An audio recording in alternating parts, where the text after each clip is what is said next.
주식을 많이 해야 내가 수익이 많이 나고 막 재산을 불릴 수 있다라고 생각을 하는데요. 자산가분들의 특징이 뭐냐면 위험 자산의 비중이 높지가 않습니다. 더 억울한 건 뭐냐면 건보료가 부과된다라는 거예요. 프리랜서라든가 아니면 기타 소득이 있는 경우에는 전체 금액에 대해서 부과가 됩니다. 근데 문제는 뭐냐면 저는 재테크의 여왕 슈엔슈를 운영하고 있는 슈엔슈입니다. 증권회사를 다니다가 퇴사를 했고요. 전업맘 재테크로 매년 3천만 원 벌다 라는 책을 출간을 했었고요. 자산관리 가계부라는 남들보다 특이한 가계부를 매년 출간을 하고 있습니다. 여러분들이 정말 부자가 될 수 있도록 꿀팁들 많이 전수하도록 하겠습니다.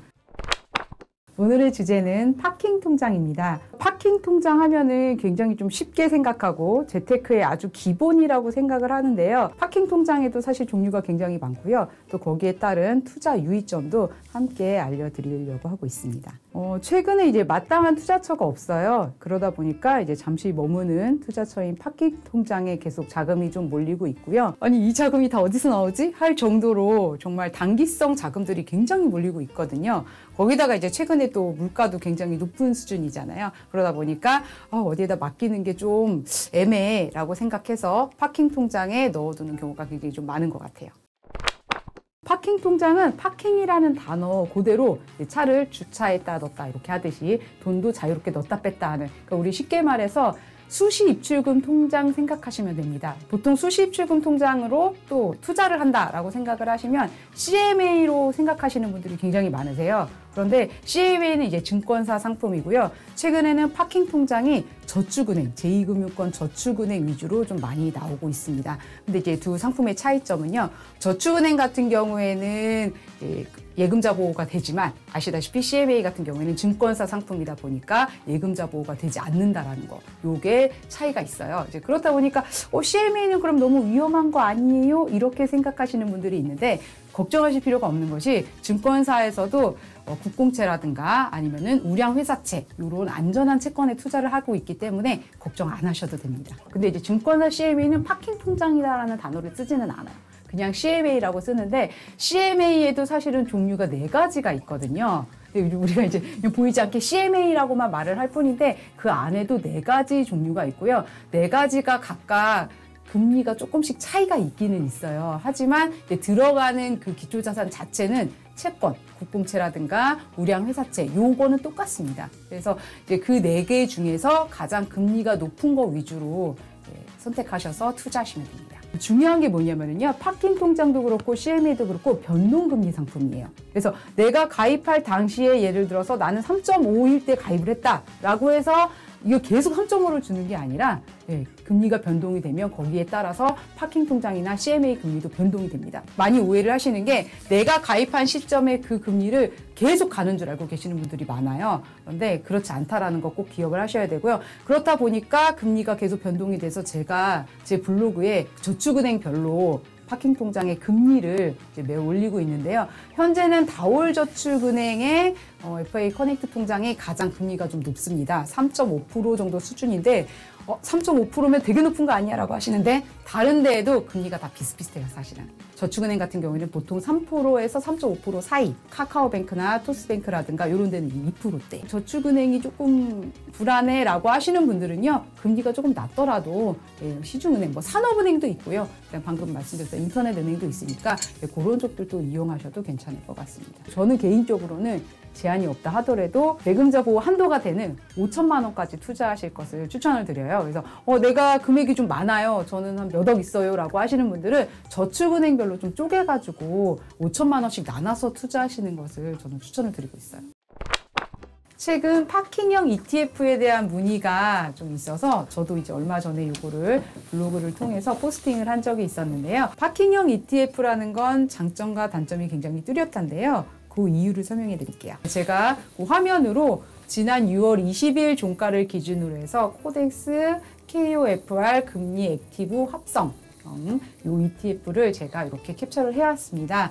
보시면 이게 이제 월봉 차트인데요. 월봉으로 해서 꾸준히 수익이 난 거를 볼 수가 있어요. 요거 이제 안에 있는 기초 자산이 KOFR이라고 해서 무위험 지표금리입니다.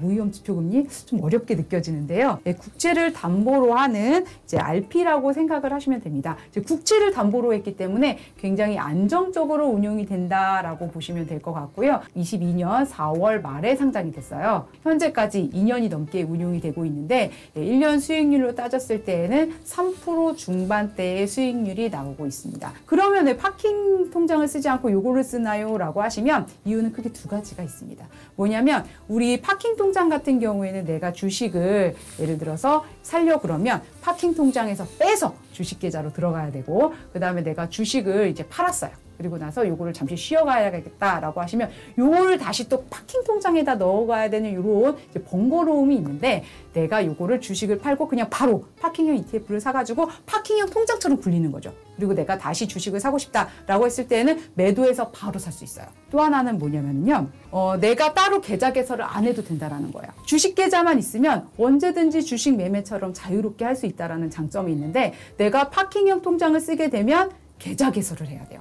네, 특히 요즘 이제 제1금융권 위주로 해서 뭐가 있냐면, 내가 신규로 계좌 개설을 하게 되면 단기간 다수 계좌 개설에 걸릴 수가 있습니다. 그래서 20일에 한 개씩만 계좌가 개설이 되고요. 그 다음에 한도 제한이 걸려요. 그래서 내가 출금을 하고 싶어도 이게 제한이 걸리다 보니까 하루 출금액이 몇십만 원, 100만 원 뭐 이런 식으로 정해져 있어요. 그게 굉장히 불편한 거예요. 그러다 보니까 대부분 주식 거래 하시는 분들은요, 파킹형 ETF를 통해서 매매를 하시는 그런 식으로 최근에는 재테크를 하시는 것 같더라고요. 이자 지급이 어떻게 되냐면요, 파킹 통장 아까 제가 크게 두 가지로 나뉜다고 말씀을 드렸는데요. 하나는 은행이나 저축은행에서 판매하는 수시입출금 통장의 파킹 통장, 그 다음에 하나는 증권회사에서 판매하는 CMA 이렇게 있는데요. 우리가 이제 잘 알고 있는 그 파킹 통장 같은 경우에는 요게 이제 금융사마다 조금 다릅니다. 어떤 데는 한 달에 한 번씩 이자를 지급을 하는 곳이 있고요. 어떤 데는 분기 단위로 지급하는 데가 있어요. 근데 대체적으로는 한 달에 한 번씩, 뭐 예를 들면 매월 셋째 주 일요일 이런 식으로 해서 그렇게 이자가 지급이 되고요. 증권사 CMA 같은 경우에는 매일 이자가 지급이 됩니다.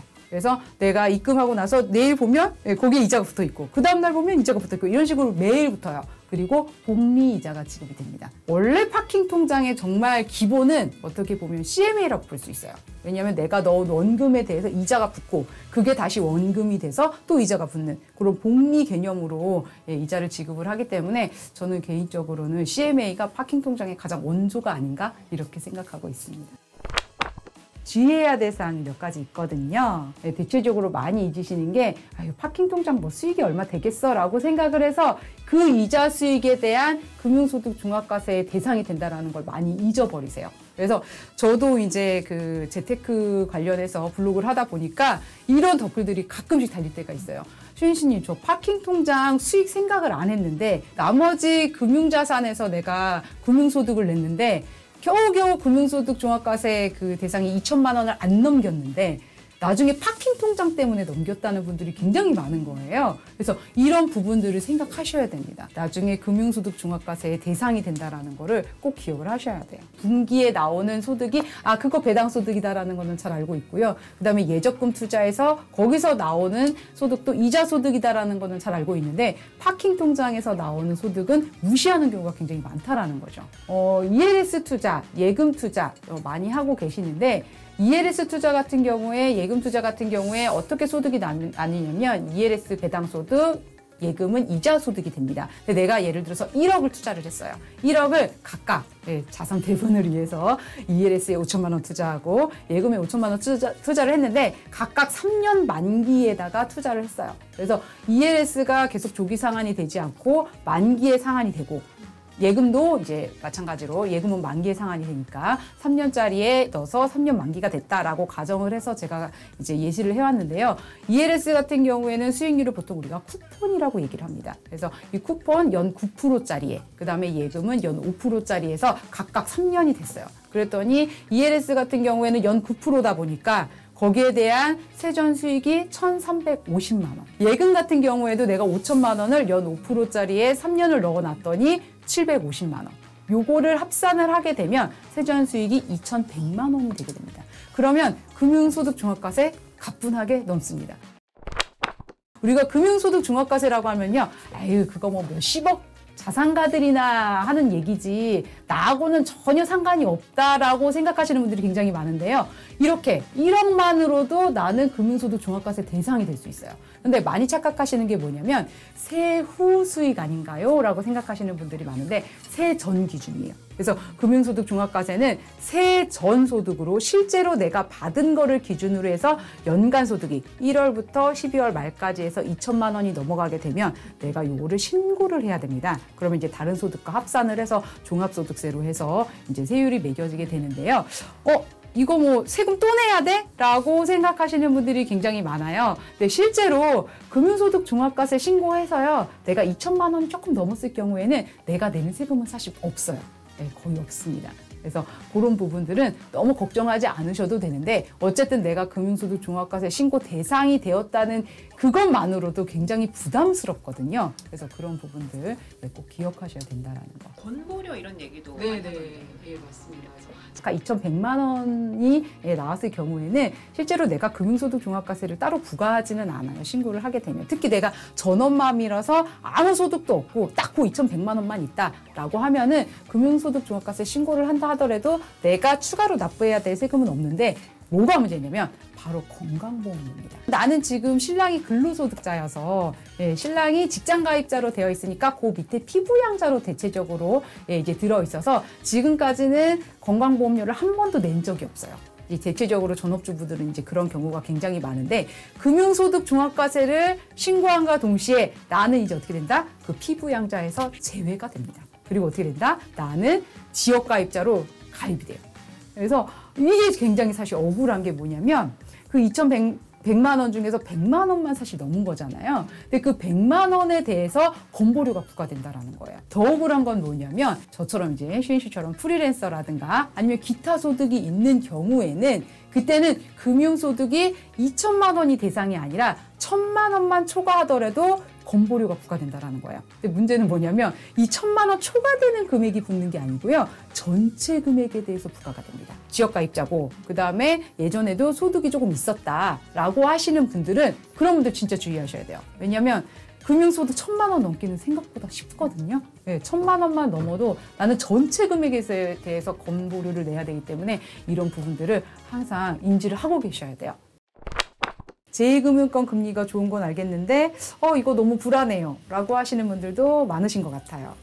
저축은행이 괜찮은가요? 라고 문의 주시는 분들이 생각보다 많아요. 근데 저도 이해합니다. 왜냐면 제가 증권사에 있었을 때 2011년도에 저축은행 뱅크런 사태가 있었어요. 직접 경험을 했었거든요. 그래서 그때 막 저축은행에 정말 줄 서 있고 이런 풍경들이 막 이제 있었는데 그렇다 보니까 그 기억을 아직도 하고 계신 거예요.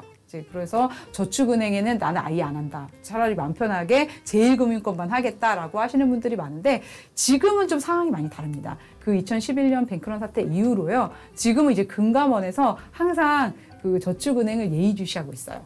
그래서 항상 관리 감독을 하고 있기 때문에 사실 크게 걱정 안 하셔도 되고요. 아까 제가 초반에 말씀드렸지만 예금자 보호법 범위 안에서 5천만 원 범위 안에서 하시는 경우에는 저는 사실 걱정 안 하셔도 된다고 생각합니다. 그리고 CMA 같은 경우에는 원금 보장은 되지 않지만 그리고 예금자 보호법에 들어가지 않지만 대형 증권사 위주로 투자하시는 것은 크게 걱정 안 하셔도 됩니다. 연 3.5라고 하면 너무 낮은데라고 생각하실 수 있어요. 근데 과거에 우리가 파킹 통장 금리가 1%대인 적도 있었거든요.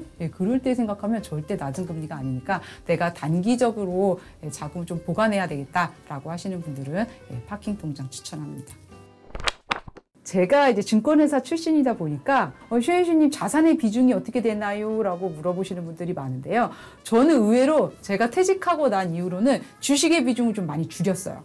네. 그리고 이제 저도 제가 증권회사에 있으면서 많은 자산가들을 만났잖아요. 그런 자산가 분들의 특징이 뭐냐면 위험자산의 비중이 높지가 않습니다. 우리가 좀 잘못 알고 있는 게 주식을 많이 해야 내가 수익이 많이 나고 막 재산을 불릴 수 있다라고 생각을 하는데요. 전혀 그렇지 않아요. 그래서 제가 정말 강조드리고 싶은 게 뭐냐면 사회 초년생인 경우에 내가 정말 이제 시드머니를 모아야 되고 이 자금으로 재테크를 시작해야 되고 이런 경우에는요. 무조건 내가 원금 보장이 되는 예적금 위주로 차근차근 밟아 나가셔야 돼요. 내가 소액 있는데 이걸로 언제 자산을 불리겠어 라고 하면서 주식 투자라든가 아니면 요즘 유행하는 가상화폐에 투자를 하시게 되면 처음에는 수익이 좀 잘 날지도 몰라요. 그런데 결국에는 원금을 해치는 경우가 굉장히 많습니다. 그러니까 대부분 다 원금에서 손실이 나는 경우가 많아서요. 특히 사회초년생 같은 경우에는 자산을 불릴 때 시드머니 내가 준비할 때 예적금 위주로 차곡차곡 쌓아서 그 다음에 내가 자산 배분의 일종으로 내가 그런 상품들을 투자를 하는 개념으로 그렇게 투자를 하셨으면 좋겠습니다.